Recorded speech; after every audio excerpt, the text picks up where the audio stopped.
All right, friends, it's time to give you loyal listeners a discount on protein powder. You may or may not know, but I launched my very first protein powder 2 years ago. It's a grass-fed beef isolate with only 3 ingredients: grass-fed beef, either organic cacao or organic vanilla, and organic monk fruit. Now, if you don't want any of the added flavor and sweeteners, you can also just get unflavored. And no matter what flavor you choose, you're getting over 23 grams of protein per scoop, which is going to keep you full and satisfied between meals. I love starting my day with a Fab4 smoothie and breaking my fast with that much protein. It makes a serious difference in my cravings and blood sugar balance the rest of the day, and I've seen it with my clients as well. Now, I never thought I'd own a product company, but when I got pregnant with Sebastian, I realized the majority of protein powders were chemically extracted or enzymatically extracted, and I wanted to use heat and water only. I wanted minimal ingredients because we don't need those emulsifiers, fillers, or added vitamins, minerals, and probiotics. All of those additions increase the chances that it's not going to work for your body, whether it be bloating, digestion issues. I just wanted pure, clean protein to keep you full and satisfied so you could build the most delicious Fab4 smoothie. And I have to say, I'm pretty proud of the flavor. If you take a look at our reviews on Amazon, you'll see 5-star reviews for flavor. And that is key, because if you don't love your Fab4 smoothie and you don't love drinking your protein powder, you're not going to do it. It won't become a habit, and it's consistency that outpaces everything. So if you're here and you're listening and you want to give our protein powder a try, use the code podcast5 for $5 off your order. And let me know if you love it. My favorite ways to apply this protein powder is in my Fab4 smoothie, making freezer fudge, making chocolate milk, making hot chocolate, and throwing the unflavored into all my kids' baked goods. So let me know how you use it. Let me know if you love it, and share this podcast deal with your friends.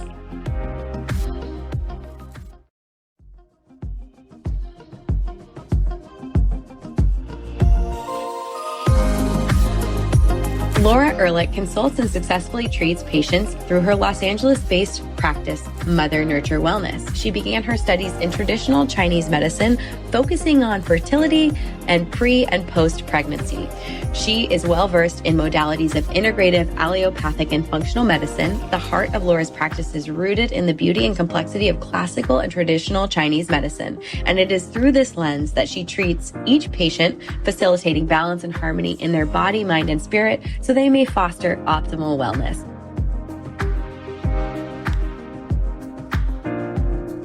Laura, I am so excited to have you on today's podcast. Thank you for making the time. Oh, my pleasure. It's great to be here. Thank you. Well, it's so interesting because you went into Chinese medicine, and Chinese medicine is something that kind of came top of mind, and I saw it everywhere when my friends started getting into getting pregnant, getting excited about having babies more than ever before. It was like acupuncture and Chinese medicine, and looking for ways to optimize their fertility. So I'm so excited to talk about your practice, Mother Nurture Wellness, and the book you wrote, Feed Your Fertility, and just gain as much knowledge from you as possible. So can we start from the beginning? How did you get into Chinese medicine? Oh my goodness. Well, I think I would say that it got into me more than I got into it. And I'll try to be concise in explaining what that actually means. But my sort of foray into any sort of alternative medicine or holistic health goes way back into my early childhood. My father was diagnosed with Hodgkin's disease when I was 6 years old, and it was the late 70s. And then in those days, chemo was very brutal, and my parents were very new agey, and the combination of those two things sort of led them to, I have very early memories of things like meditation circles, or knowing that my dad was going to get, acupuncture, or a variety of other, then parents went to like retreats, and we did family healing retreats and stuff like that all the time. So the way that my childhood progressed, while those two things sort of existed, always in balance with each other. There was a lot of Western medicine. I had a lot of sickness, unfortunately, going on with my parents. And at the same time, there was always that, how are we going to deal with this on an emotional level, or kind of the desire to be as balanced or natural as possible at the same time. So, my mom got really into healthy cooking, and so my childhood was very much centered around this idea of there's more than just Western medicine, that it exists. Our family sustained a little bit of a the closest thing to call it is a Greek tragedy. Really, my parents passed away within 4 years of one another. My mom when I was 17 and my dad when I was 21 years old. And so that obviously left me with a lot of healing to do, a lot of grief to process, kind of left. I was a senior in college when my dad passed away. So it was like, welcome to the world. I sort of felt like I got stuck on a lifeboat and shoved out into the middle of the ocean and like, find your way. It was a really intense time, and it took a lot of years for me to kind of unpack even what the PTSD and trauma that was associated with that time in my life, kind of how it transformed me. And the way that I began to heal from that was through my own interest in studying holistic medicine. And so in my mid-20s, I was living in New York, and I decided to go to massage school. This is now 25 years ago. Yeah.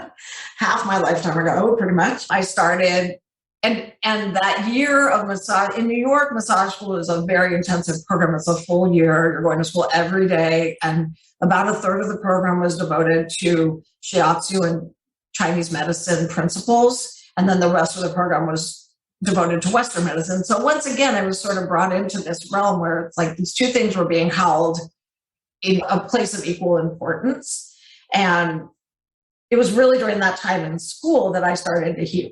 And I didn't even know that that's what I was there for, but the process of, just when you start having people lay hands on you every day, and there was an acupuncture school there as well, not the program that I was in, but I was going to that clinic twice a week as well. And so it was through my own, like, real deep dive into my own holistic healing that I became aware of how profoundly powerful this way of addressing the body is. And I was really immediately drawn to working with pregnant women. And I've spent a fair amount of time trying to sort of unpack why, because it wasn't even a question. It was like, this is what I want to do. It was the late 90s. It was the early days of doulas starting to play a prominent role in the hospital settings in the US as well. So when I graduated, I really went right into prenatal massage therapy, and I built a prenatal massage therapy practice. I was living in New York for about a year of that, and then I moved back to Los Angeles where I grew up and where I still live now. And so in then creating my practice out here, I came after a few years to realize that I was a little run ragged, like driving all over town, doing massages, going to births. It was a little bit crazy. And I was also still sort of had the vestiges of my earlier career, which was being a stage actress. So I was still doing a lot of theater. And I got to a place one day where I was like, I can't do all these things well. I'm a little overwhelmed. And so it was, again, when I say it got into me, it really was, again, one of those things where I wasn't bemoaning the idea of giving up anything that I'd already done up until that point, but just felt a really clear, nope, I'm going to be an acupuncturist, and it's going to let me draw these different paradigms into under one umbrella. And so that's what I did. I got my master's in Chinese medicine. I completed the program in 2006. And because I was already working as a doula, because I already had a pretty robust practice in terms of massage as well, I really went through that 4-year program seeking to specialize, which is not something that most people do. Most people are there just trying to take in the whole broad spectrum of it all, but I was already really on that path. So every supervisor and teacher that I could find just really helped me deepen my understanding of women's health in particular was my objective. So by the time I graduated, I really had, I had a deeper understanding, I think, of the women's health aspect of Chinese medicine, which is really its own whole entire specialty and school of thinking. And then I had the benefit of attending births all the time still, and, still working with people with my hands on them. And then I gave birth to my son also when I was just finishing school, and I decided to birth him at home with a midwife. And so the experience of that in my own body as well, it just deepened my passion and desire to continue to support people and to help them along the way. So that's sort of as short as I can make it, version of how I got to this place, because it's a little bit of a windy road that goes way back, but it does allow me to sort of feel like, well, it all sort of added up to the place that I've arrived at now professionally, which feels like exactly what I'm supposed to be doing. So that's a nice feeling. I feel really lucky for that.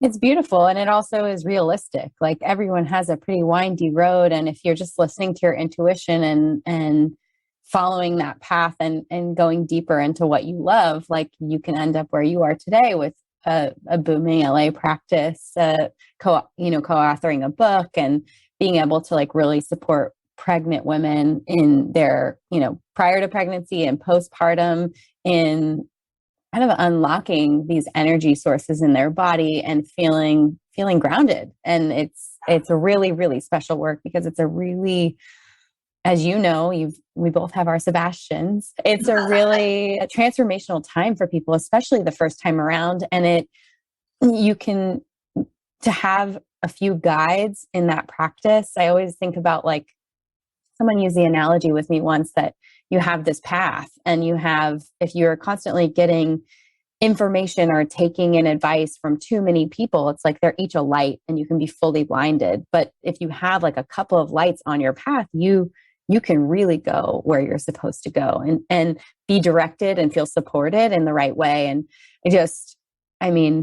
I think about the people that supported me on that journey and how thankful I am for them and just being able to rely on them and not take too much information in. So yeah. Thank you for doing that. And thank you for telling your story. It's sure. It's important for people to know how you get there. So can we talk a little bit about your book, Feed Your Fertility, and what it looks like when someone comes to work with you and what recommendations you're making and how you're supporting them, how you're showing up as that light? Sure. So Feed Your Fertility came about as an extension of some work that I was starting to do teaching within my field. I started teaching.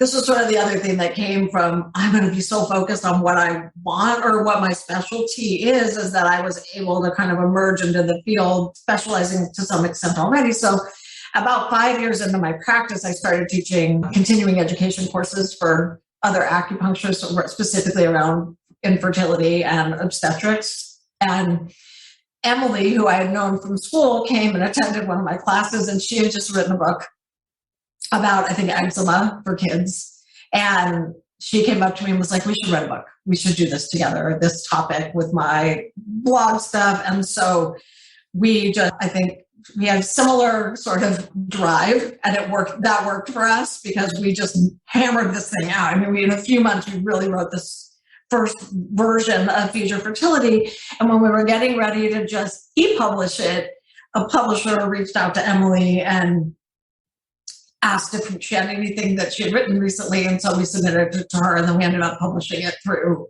Fairwinds Press. And it is I would say that Feed Your Fertility, that was in 2015. And with all things evolve so much, right? And so the way that my practice has evolved, I would say like the roots of it are very much in what is in that book. If I got to write it again today, I would make some changes. And I'm sure at some point I will write another book that is based on 2023 or 4 or 5 or whenever that happens, where things are different. So there's not much that I would change, but of course things change. And so there are a few things that I might adjust. But essentially what Feed Your Fertility is about, and what is really my focus as a practitioner, is the Eastern perspective and the Western perspective are not all that different. We only have one body. We're just describing it through different lenses. And when we look at it through each of these lenses, we can then take tools from each of these perspectives in order to optimize what it is that we're looking for. So Feed Your Fertility is not just about what foods to literally eat while you are trying to conceive, but it's about, what else is in your diet? What are you exposing yourself to in terms of what you read? What are you exposing yourself to in the media? How are you engaging in your relationships? How much harmony is there in your life overall? So that no matter where you fall in the spectrum of fertility diagnosis, whether you are going to conceive on your first hour, you're going to need 3 rounds of IVF, as long as you are staying rooted in the basic principles of I'm doing everything I can physically and energetically to achieve what I want, then we can kind of eliminate some of the stress and the emotional overwhelm that comes with this process.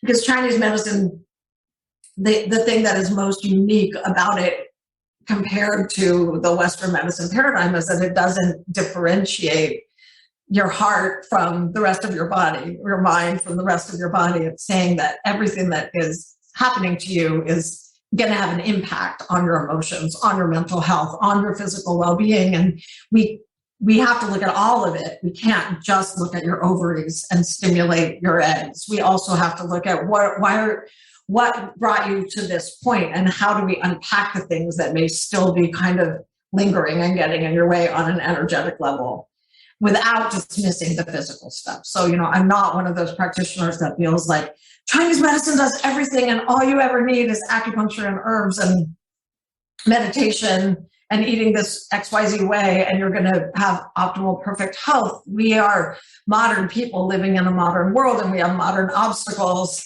The biggest one from a fertility standpoint is delaying getting pregnant. And that's a societal thing that is totally reasonable. It makes perfect sense from a sociological, the way that we have advanced and the way that women have claimed the right to education and career and all those things. But there is the downside of that is that women are coming up against more challenges when they're waiting into their, mid, late 30s, early 40s to have children. And not to mention, which I'm sure is like a whole other podcast, the toxins in our environment and xenoestrogens and the ways in which the things around us are affecting our physical health and well-being. So it's really about just unpacking all of it and looking at every piece and going, well, what is going to help you as an individual achieve the thing that you want, which in my practice, most of the time is a child. And I would never say, well, you just need herbs and acupuncture, because I don't know. I don't know. If you're 39 and you're coming to see me for the first time and you're just getting started, we can try that for a little while. But after a few cycles, I'm going to be like, let's get some labs. Let's talk to a doctor. How about we see what's going on in there with an ultrasound? Because there's a famous Chinese expression that it doesn't matter if the cat is black or white as long as it catches the mouse. And that is the principle that I apply as a practitioner, that it's not my job to judge in any way how we go about achieving what we want to achieve. We just want to get there as intact as possible with our heart and our mind not completely destroyed by whatever process we're going through, and with our physical bodies having as sort of little as possible when it comes to having to manipulate and, intervene. But when interventions are necessary, how lucky are we that we live in 2022 and they exist? So I think that's sort of the middle of the road that as I walk as an integrative practitioner, of not saying like my way or the highway, and also not saying this stuff is voodoo and that stuff is legitimate, but that traditional medicine truly has a place, and we can't measure it in the same way we can measure Western medicine. I'm a very big proponent of science and believe in science through and through. And the more efforts people make in terms of bringing traditional medicine into the scientific realm, the more we're observing it, the more we see like there's really a lot to it. There's a lot of overlap. There's a lot of things that these ancient physicians were able to see and intuit through their whatever they were receiving, whatever information that they were gleaning through interacting with the human body and through their own cultivation techniques. The stuff that they were able to figure out is pretty spot on. Right. So it's fascinating. It's fascinating bringing these worlds together. And that's really where I get lit up about it. It makes me equally excited just thinking about, you talked about it earlier, the overwhelm that happens. When someone decides that they want to have a child, and especially women nowadays, I changed careers. Like I went from cancer and genetics into nutrition, completely changed careers, took on the financial burden of my family with my husband and myself, both changing careers. And then to say, okay, in my mid 30s, like I'm going to try and have a baby, but I want to have 3 children. So now I'm hustling to have a third before 40, but it is like what you're talking about, that delay in when we're going to have children plays a major role, especially when we are in contact with xenoestrogens, when we are in contact with endocrine disrupting chemicals and environmental toxins. So I think that becomes so overwhelming for us as we get to this place where we're like, okay, I've done X, Y, and Z. Now I want to have the children part of my story, and I want to start a family. And I'm in my mid 30s and I'm reading online that I am toxic and I'm probably infertile and I may have had a miscarriage or two. And I'm telling you that this is why you're on the show, because there is something about getting acupuncture or having someone like you who's an expert in Chinese medicine calm the physical body and be that light. And whether it is a case where someone needs to go get IVF or they need to have, Clomid or something to support the pregnancy, or maybe they don't, it is, to me, an option that we don't skip over. Like when I'm working with a client, it is just, I know how physically beneficial it is for me personally and what I've seen in my clients who aren't even looking to get pregnant. And I agree just about, like acupuncture is part of, for me anyway, making sure that my health is as optimized as it can be. And we all have our own health challenges, but the thing that's so interesting about Chinese medicine, I genuinely, the more I practice it, and because of the way my sort of integrative mind works, I am always looking at, well, what are the overlaps here? What does it mean if somebody is feeling like in Chinese medicine, we say if there's the classics will tell us that there's a lot of breast tenderness, then there's going to be a fertility problem. Well, my brain goes right to, that means that there's a luteal phase issue. That means that there's not enough estrogen going, or that there's probably estrogen dominance in the luteal phase. So that gives me a way to address it. So again, it's back to that, like we can bring the tools of the traditional medicine in to supplement and support imbalances. And sometimes we don't even necessarily need to see those imbalances, because I say this to my patients all the time. If you're 39 and you're trying to have a baby, it is normal and expected that your fertility will have declined some. That is normal physiology. It is supposed to occur. So you're not going to show up sick. You're not going to show up seeming like there's anything wrong with you at all. There isn't anything wrong with you at all. It's not abnormal that your eggs are less likely to fertilize, right? So my job then becomes this role of sort of anti-aging.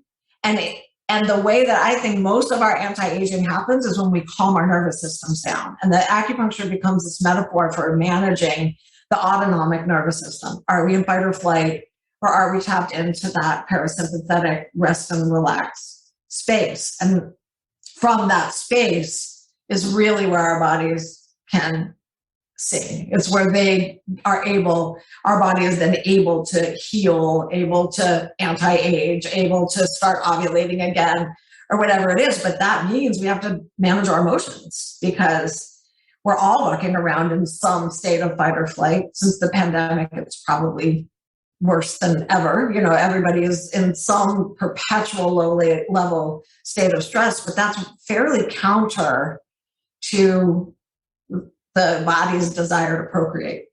Right? Our bodies are set up to protect us from danger. Pregnancy is very vulnerable, physiologically speaking. And so if we're always stressed out of our minds, we can't get pregnant from here down. The whole body has to get pregnant. And so until we at least teach the nervous system that the danger is perceived and not real, and teach people how to step out of it, that to me, that's one of the greatest challenges for the modern woman trying to get pregnant, is that there's so much stress, not to mention the stress of getting pregnant, not to mention the stories and the myths around it and how hard it's going to be, or whatever it may be. So many women are going into this process already freaking out that it's not going to work for them. So half of my job at the beginning is trying to undo that piece and get the physical body back to a state of believing that this is possible, instead of the mind constantly sending down that signal. We say in Chinese medicine, where the mind goes, the qi flows. So if we're directing all our qi towards the failure of any potential of pregnancy, it's just another layer. Doesn't mean you can't get pregnant when you're thinking that way, but it makes pregnancy less fun, and it also makes the process a lot a lot more challenging. I do want to add and let you know that one of the things I've done as an extension of Future Fertility through the pandemic, as we all started having to kind of pivot and work at home more, is I've just created and am in the process of publishing a bunch of online classes that a lot of it reflects the information around future fertility. There's a whole module on what to eat and what, supplements to take, but I also have a whole module on stress, a whole module on, what happens if you find out you have some gynecological issues arising like PCOS or endometriosis. What do you do if you're 41 and you want to have a baby? What's the approach? So I'm trying to make this as accessible as possible and to give people different ways to go about getting this information, whether it's working with me directly or taking a class or coaching online or reading Future Fertility. Because this is, as women, this is information that I just think we need so much. I'm stunned by how many women come into my practice and just have no idea how their body works, no idea when they're ovulating, how ovulation works, what are our hormones doing. This kind of body literacy is so important when it comes to getting pregnant, and we have culturally stigmatized it, deprioritized it, put young girls on birth control, many of whom are not coming off of that birth control till they're in their 30s and then suddenly discovering gynecological issues that they had no idea, or that they, I always query people like, what were your early periods like before you went on the pill? And so often they'll tell me, oh, I stayed home from school once a month. It was excruciating. I couldn't function. One time I went to the emergency room for the pain. So they put me on the pill and I don't have that pain anymore. But then 34 years old, I just got married. I want to have a baby. I'm coming off the pill.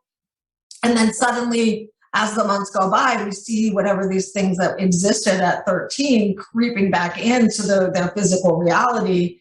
And suddenly there's a major fertility problem that if we had known about it and dealt with it back then and set these girls up on a path to eat the right way and to take, their supplements and get to regularly check in on what's happening with their fertile window, that a lot of this could be avoided, but our culture doesn't really allow for that. So I would say, it's a big part of what I'm here to say and to teach in the world is that women deserve to understand how their bodies work. We have complicated physiology, and waiting until you want to have a baby to gather that information, especially if you're pushing your childbearing years up into your 30s and early 40s, can end up being a really unexpected brick wall that you have to then take down. You know what I mean?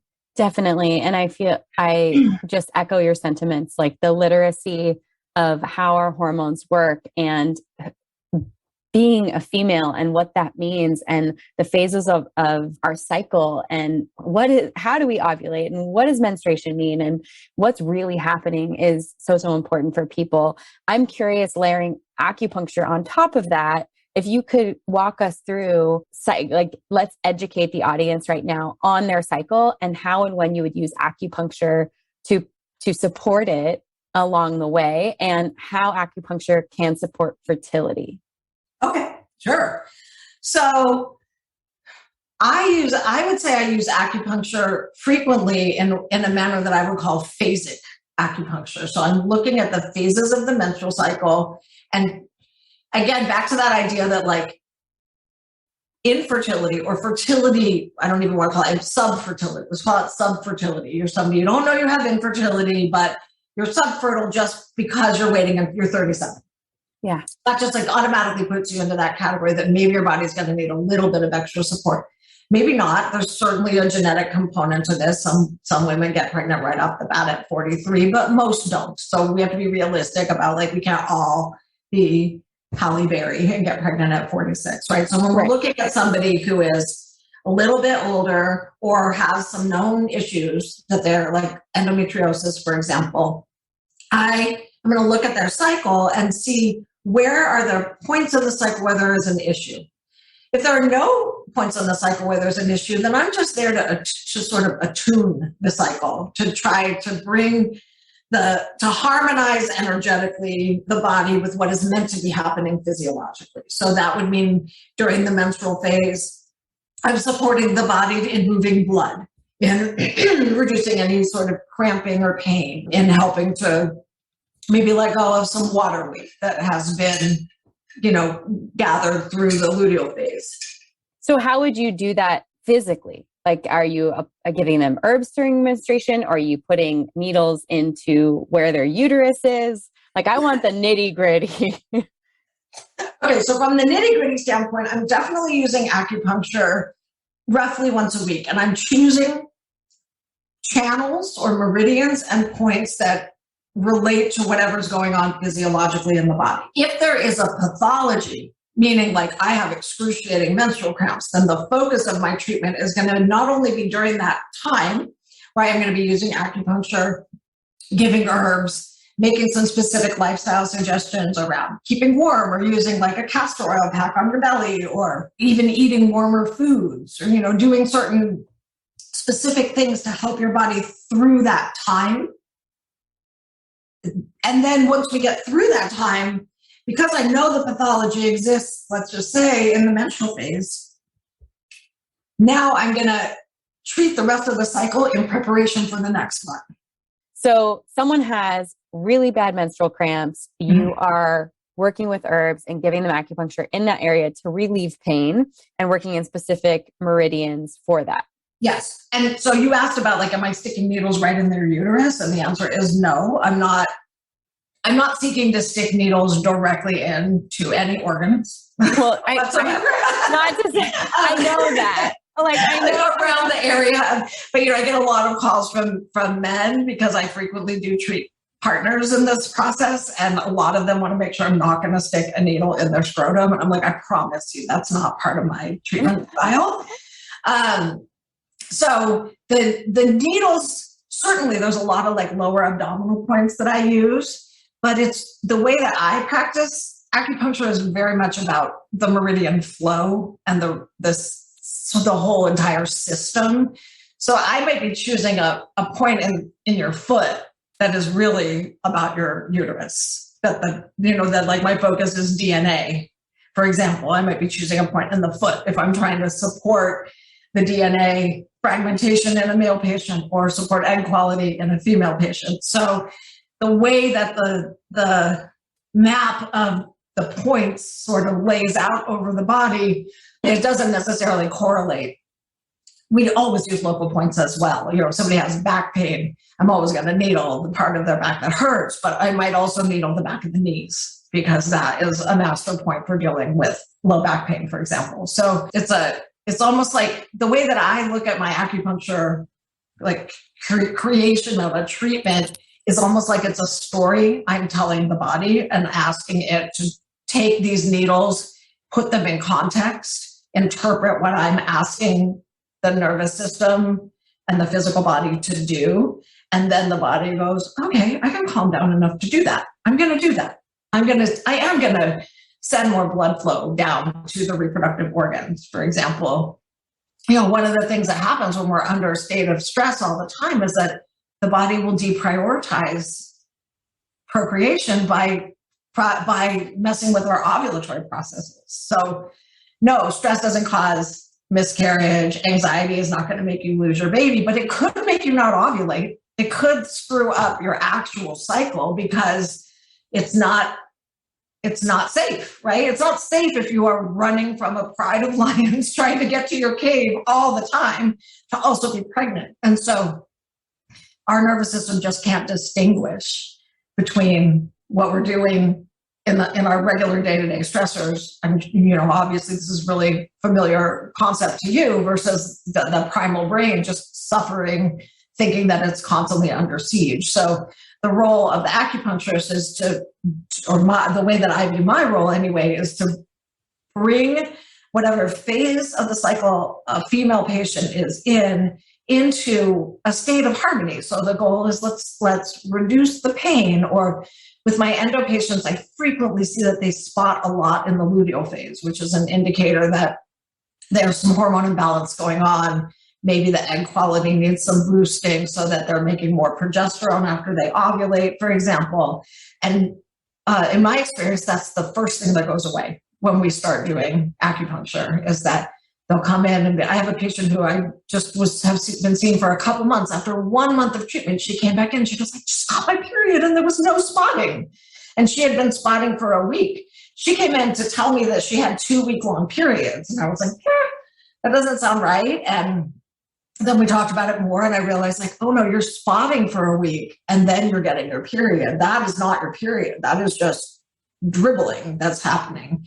And so Chinese medicine, I gave her herbs, she made some dietary adjustments, and she started coming in weekly for acupuncture. And, within a month, that spotting has now stopped, and the pain from her periods is reducing. So there's a lot of, it's really that concept of fine tuning more than fixing or altering something, which doesn't mean to say that it can't be that profound. It certainly can, but using acupuncture and Chinese medicine as a way of just trying to optimize, just giving yourself that sort of extra layer of support and physical well-being, so that if you do need medical help, it's going to work that much better. One of my favorite things is people get pregnant all the time on their way to that first consultation with the fertility specialist, that sometimes it's all they need is to get out of their own way, know that, the appointment is coming and they're making these changes. And then suddenly they come in and say, oh, I have to go, I'm pregnant. So what are some of, you've mentioned herbs and food changes. What are some recommendations that you make, and what are you looking for in your patients? Like what deficiencies or changes are you looking to make? Yeah. Or deficiencies you see. Yeah. You get it. You get it. How much time do you have? Okay. So like acupuncture, herbal medicine is a pretty complex paradigm that is, we have massive materia medica of herbs that we look at them individually, but in Chinese medicine, herbal medicine is more of a recipe. It's more about taking a bunch of herbs, certainly considering their individual properties, but it's really the synergistic impact of the herbs together.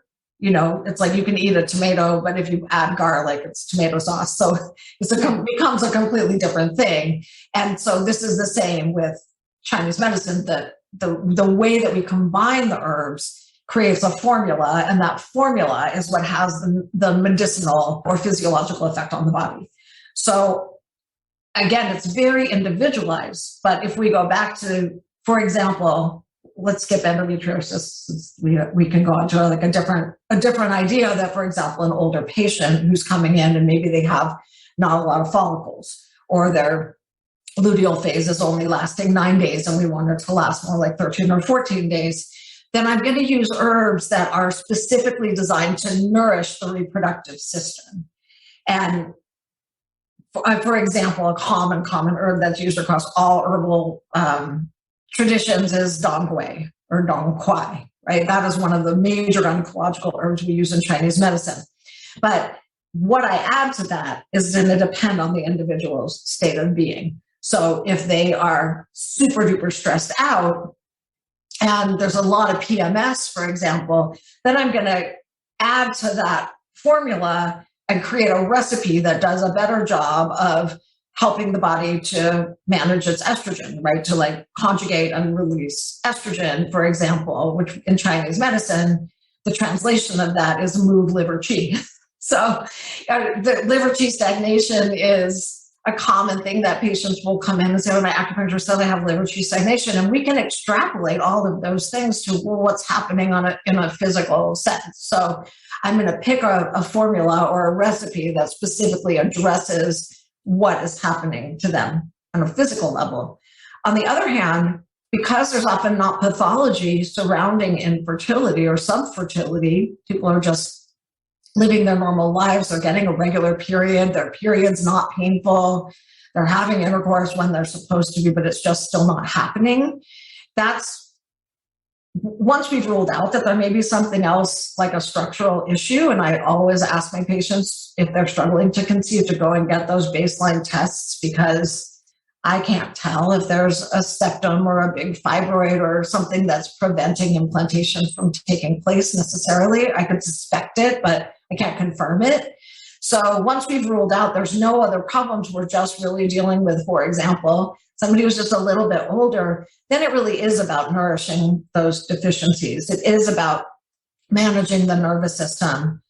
It's about stepping into that conscious conception space that as a doula, I feel so passionate about, because it's the same space, I think, as getting ready to go into labor. It's that same sort of opening yourself up to the willingness to receive a pregnancy, or receive a childbirth, to receive labor, right? Like, we're not stopping it. We're not getting in our own way. And that there's a real consciousness around it. I think that women in our culture, we have been taught to go get everything we want.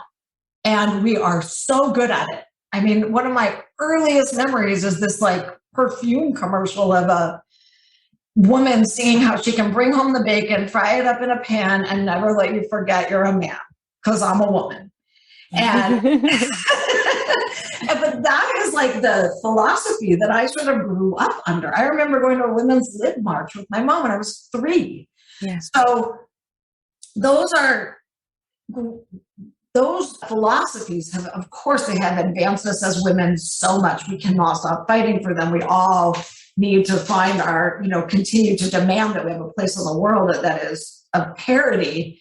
But that, to me, that the place where the mark got missed a little bit is that we forgot to let everybody know that it might create some fertility challenges down the line if you wait. And so parity really comes from allowing women to have children as part of the normal course of their life without penalizing them for doing so by undermining their careers or their ability to advance in their own lives.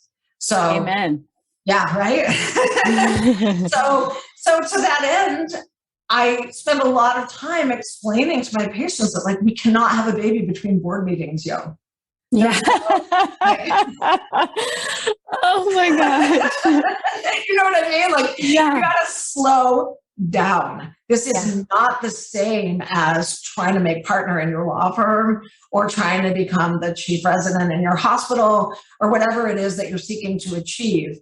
This is beyond you. There is a spiritual component to this. There is a need to slow your body down and be willing to receive. And the way that I try to frame that is thinking of this period of time as this conscious conception period. Some people call it the 0 trimester. Trimester, you pick a term.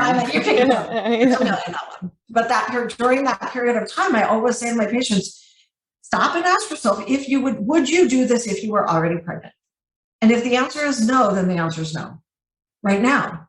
Yeah. Because we have to start preparing for pregnancy by giving our body the signal that we are willing to inhabit our bodies in the pregnant state.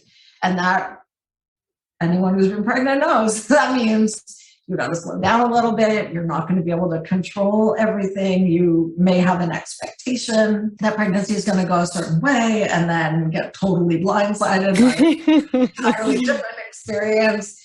And then that's just a setup for parenthood, which is an entire project where you have no control over anything. And so that is so different than women who were brought up to, like, first you go to college, then you go backpack around Europe, then you come back and get your advanced degree, and then you start climbing the corporate ladder, or you start your business, and then, oops, I'm 37, I better have a baby right now real quick. Real quick. Right? You just literally narrated my life, by the way. Because I couldn't go abroad in business school undergrad at USC, or I would have to take another semester. So I just backpacked after college for 3 months. There you go. Oh, man. I think I have more or less laid out, the story of so many of the successful, ambitious, and intelligent women in our culture that we just don't. And once women get the information, like, oh my God, I wish I knew this sooner. Why we are not educating girls, why part of high school health isn't, this is what your fertility means, and this is, what to think about, and this is what might happen if you decide to wait to have children. We just don't teach that. And it's such a disservice, and it's just, it's just like the next phase of feminism to me needs to be about really going back to embracing women as women without making that a penalty, and allowing women to feel safe, to start their families whenever they choose, which doesn't mean choosing to do so at 40 is wrong. But if you're making the choice to do so at 40, wouldn't you like to know that might mean you need IVF? That might mean that it's going to take longer, or that you could find yourself up against obstacles that aren't going to be there when you're 30. And that doesn't mean you don't wait and that you don't do it, because that's the way your life unfolds. And we all find ourselves where we're going when we get there. But the more you know, the more you know. And having that information versus, there's so much heartbreak. There's so often that people will come and sit in front of me and want to start a baby, and they're just so far into their 40s. I know it's going to be so hard for them, but they didn't know. They genuinely were not brought up in an environment or surrounded culturally by people who are prioritizing the ability to have a baby in the same way that they're prioritizing their, the other societal things that we're also focused on, like money and success. It's so beautifully put, and just, you've laid it out for me, because I think about that all the time. Like, just the ability to be able to be female, to have curves, and to be soft, and to be nurturing. And, I do feel like I have the ability, I don't let being a woman stand in my way of saying, like, I can have what I want in my business. And it might not mean that I'm going to go work for someone else. I'm going to figure out how to work for my own self and keep, like, strong arming it and, like, work. But I am competing like a man in that space in my life. I'm competing with a lot of adrenaline and a lot of testosterone and a lot of things that don't really allow for me to soften in the way that I can when I'm pregnant, or when I'm, breastfeeding, or when I'm with my kids and with my family. And you said it perfectly. Like, we need to be able to be all women and have that softness and that femininity and all of those curves and that softness, and still be rewarded in our career and allowed to show up in the way without having to show up hard and tough. And I mean, I don't want people trying just to get pregnant real quick, like you said. Right. Well, and the heartbreak is when you think you're going to do that, because that's how everything else is unfolded, right? I set my eye on this objective. I'm going to complete it because that is how I've been set up as a woman in society. I'm so blessed and privileged that I got a good education, that I have been able to open doors for myself. Right. Because of the color of my skin, most certainly, because of, my financial capacity to stretch myself and achieve educational degrees that not everybody's able to do. So I recognize that there's a degree of privilege in all of this as well. Heck yeah. And that is another element here that's really complicated. But again, if we're educating not just women, but society as a whole to honor pregnancy, to create space for women to not have to choose between their career ambitions, having a child, then hopefully what we start to come up against is less infertility, because there's permission to say, I know I just got hired at this firm and my goal is to be a partner, but I'm going to take 6 months here and have a baby. Right. And that's okay. And I get to come right back to where I started from, which is how it is in so many other cultures, right? Right. Can we talk a little bit about food and recommendations you make when it comes to food? And are they backed in Chinese medicine, or what's your approach? It's kind of I would say it's a little bit of a hodgepodge. My foundation is definitely in Chinese medicine, insofar as we look at the food. Chinese medicine paradigm, basically, I mean, it's the same in Western medicine, but it's sort of more eloquently put that the digestive system is responsible for making blood. Mm-hmm. And as one of my teachers puts it, you just don't want to have crappy blood, right? Like crappy blood does not lead to a healthy body. So from the perspective of Chinese medicine, the spleen and stomach, which is really a metaphor for the microbiome and the entire digestive system, the role of the spleen and stomach is to bring food in and then to transform it and transport it into either blood or waste. And so it is the capacity of the digestive system to function properly that is fundamental to our ability to assimilate nutrients. This is not any different really than a Western approach. And that the nutrients we choose to assimilate are going to have a direct bearing and influence over our physiological well-being. So in terms of food, I'm not, I think women have so much going on, at least within my practice. So I'm generally not one, unless I, again, really see, there's a disharmony or a pathology in this particular area, or this person has a particular health condition, then I certainly get much more specific around nutrition. Generally speaking, though, I'm not one to be like, days 1 through 4, eat this. Yeah, good. Days 5 through 14, eat that. And they're already overwhelmed. Totally. And some women are drawn to that. And colleagues of mine have created programs that take people right through all of that. And I think it's great if it's your motivation, but I do not think it's necessary. My general bent truly is real food, real food, real food, and blood sugar stability. And the idea that so this is a total like me going back and forth like a crazy person between Eastern and Western, but I'll try to be concise that, our foundational hormones are not really progesterone, estrogen, and testosterone. They are adrenaline, cortisol, and insulin, right? That's you smiling, you totally, I know this, you're a nutritionist, like you are on this idea. And so in order for me to support somebody's reproductive health, we have to stabilize their digestive health. And we have to do that by stabilizing blood sugar. So putting aside anything specific like cruciferous vegetables for this condition or, ginger for that, it's really about like, are you eating enough? Are you going to wake up in the morning and eat? Or are you going to wait 5 hours? No, I'm not into that. Yeah. From a fertility standpoint, I do not advise intermittent fasting. Same. I do not advise a full keto diet. And because I just think that those are, to me anyway, you can correct me because you're a nutritionist if I'm wrong here, but my feeling about those diets, all of which I have tried because I like to feel how things feel in my own body before I decide about them, is that they are stress hacks. They are hacks, metabolic hacks in an effort to lose weight, but fundamentally what they're doing is causing more stress and a rise in cortisol.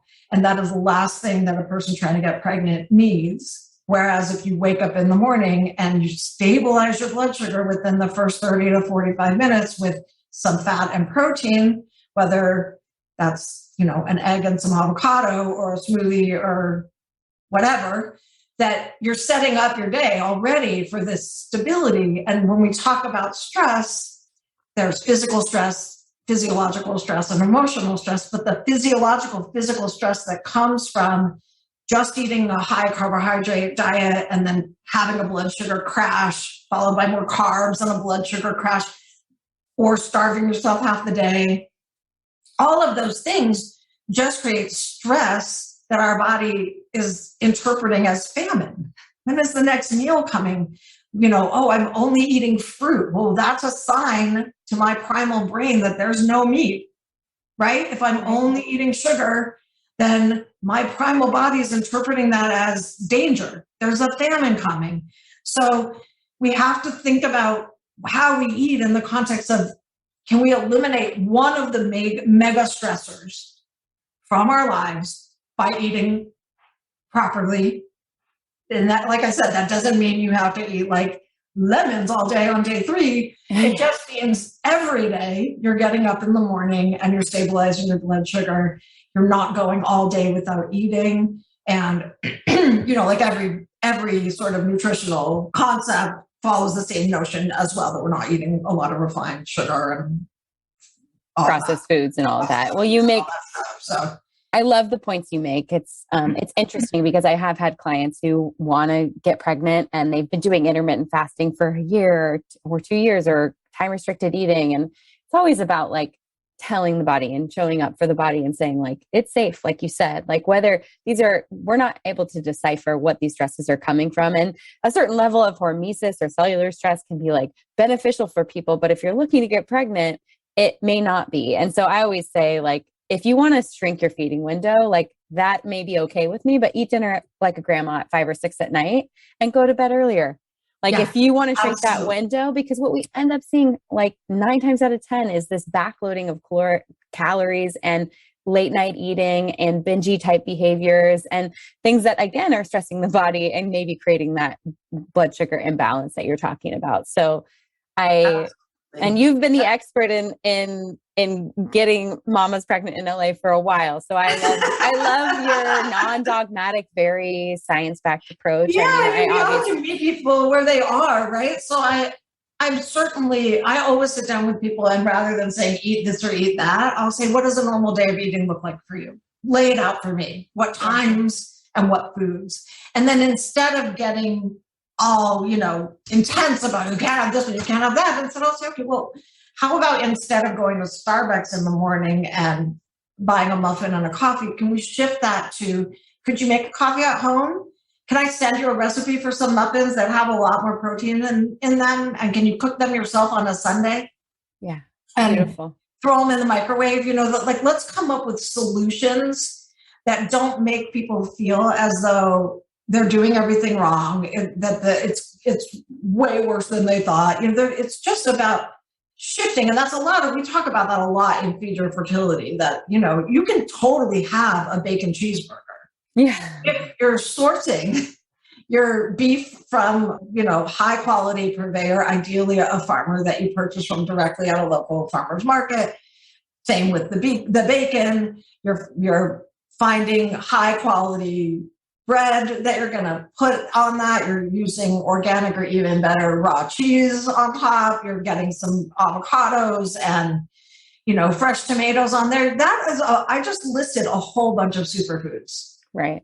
Absolutely. But that's a bacon cheeseburger, right? Yeah. So sounds delicious. I'm getting hungry. Delicious. So it's like, we don't have to get so dogmatic about the exact things that we're eating. But we do have to get dogmatic about the way we're sourcing the things that we're eating, which really backs up to the most significant philosophical thing that Chinese medicine sort of has to offer, at least from my perspective, which is that as human beings, we are microcosms of the macrocosm.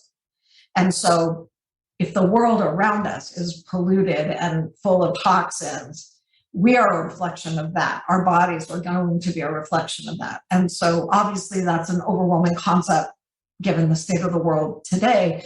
So all we can do is make teeny tiny changes for ourselves. Right. And if enough of us are making those teeny tiny changes, hopefully we can start to have some impact on the greater macrocosm by, being careful with your cleaning products and what you're flushing down the toilet or down the drain, or being thoughtful about your cosmetics and where are they being sourced from and what kind of packaging are they in? I mean, these are all the kinds of questions that we didn't have to ask before that we really have to ask now, because as a mother, as a person whose role it is to nurture and care for the life of somebody else, and really by extension, all children, the future of the planet, right?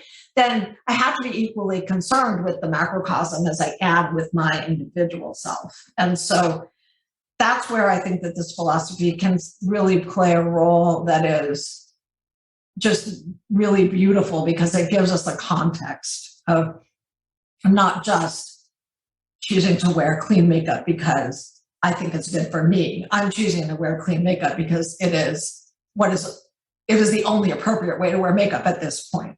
I'm privileged enough to drive an electric vehicle, and I'm doing that because it is the best way that I can start reducing my use of fossil fuels. Do I mess up in other places? Totally. Do I frequently pull a can out of the the trash and put it in the recycling because my husband sometimes forgets to do that, or all the time? Like, do we make mistakes as a family and as a household? Absolutely. But my intention is there, and my desire to have my external environment be a reflection of what I want my body to be like on the inside is my my philosophy and my intention, because that's what the medicine I practice asks me to do. Right. Where your attention and your energy goes, your chi flows. That's right. So I think, I have to give a shout out to Branch Basics and places like Detox Market and Credo, because you mentioned, cleaning supplies and beauty products. And Dr. Bronner's comes to mind, companies like that are making it easier for us to do exactly what you said without compromise. I think years ago back when there were only a few brands out there, it felt like really hard and overwhelming, or it didn't feel like you could find an amazing mascara like the kind from Beauty Counter or Say right now, and you were compromising. You'd have raccoon circles under your eyes, and you're like, I'm trying really hard, but I'm trying and I'm melting. I smell like BO, or like whatever it is that you were trying to switch over. I'm wearing this deodorant and nothing's happening. I have rashes. Yeah. So shout out. I just have to say, like, now more than ever, it is totally possible to move over to these cleaner ingredients to lower your toxic load and to support fertility. But I have to shout out to those companies. And if you're looking for a deodorant, Hume is amazing. But just finding these little gems and switching over one by one, and then feeling like, oh, now I know what to buy. And exactly, like you can do it. It's possible. And it's just good that you're mentioning that. So thank you for that. And that it's just one thing at a time, like pick one hard thing and do that, and pick one easy thing and do that. And then in a month, take another look around and pick one more hard thing. And, that it doesn't, I think we tend to get overwhelmed by the sort of avalanche of information, and there's so many options, and it's expensive and it feels scary. And, so it's just, I really think that we just need to move in that direction. Moving the needle is enough. And obviously we want to do that, all of us, as soon as we can, but it's not something that I want people to walk away like, I have to go to the store and I don't know what to buy and all that. It's like, just look at what you have. If you're using Comet every day in your toilet, there are fantastic versions of that don't have those same harsh chemicals. So go find one. Not going to be that much more expensive, and it'll last just as long. So it's like those little pieces. I love it. So many good things in today's episode.